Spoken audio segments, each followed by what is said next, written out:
భాగ్యనగర వాసులకు కూరగాయల ధరలు బెంబేలెత్తిస్తున్నాయి. సాధారణంగా ఈ సీజన్లో కూరగాయల ధరలు మధ్యస్థంగా ఉండాలి, కానీ ధరలు అంతకంతకు పెరుగుతున్నాయి.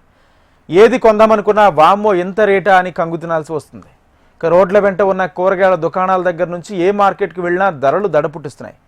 ఇదివరకు 300 రూపాయలు ఖర్చు చేస్తే వారం రోజులకు సరిపడా కూరగాయలు వచ్చేవి, కానీ ప్రస్తుతం 500 ఖర్చు చేసినా 3 రోజులకు సరిపడా కూరగాయలు వచ్చే పరిస్థితి లేదు.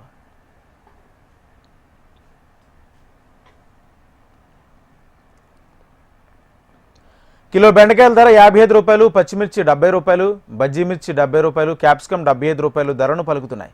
ఇవి కేవలం చౌకగా లభించే రైతు బజార్లో లభించే ధరలు మాత్రమే. ఇక బయట మార్కెట్లలో కూరగాయలు కొనాలంటే 1-2 సార్లు ఆలోచించుకోవాల్సిన పరిస్థితి ఏర్పడింది. రైతు బజార్లో ఉండే ధరల కంటే బయట ప్రతి కూరగాయలపై అదనంగా 10 నుంచి 20 రూపాయలు వెచ్చించాలి.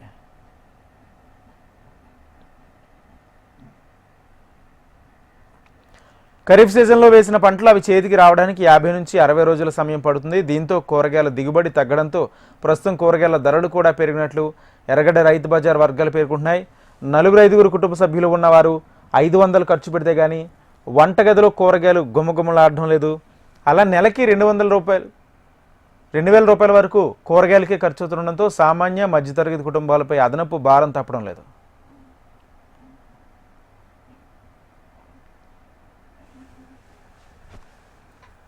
ఖరీఫ్లో వేసిన పంటలు కూడా చేతికి వచ్చేలా కనిపించడం లేదు. ఒకవైపు నిత్యావసర సరుకుల ధరలు ఆకాశానికి చేరగా, ఇంకోవైపు కూరగాయల ధరలు సైతం సామాన్యులకు భారంగా మారింది. ఒకవైపు సామాన్యుల ఆదాయం పెరగకపోవడంతో నిత్యావసర సరుకులు కూరగాయల ధరలు వాటి జేబులు ఖాళీ చేస్తున్నాయి.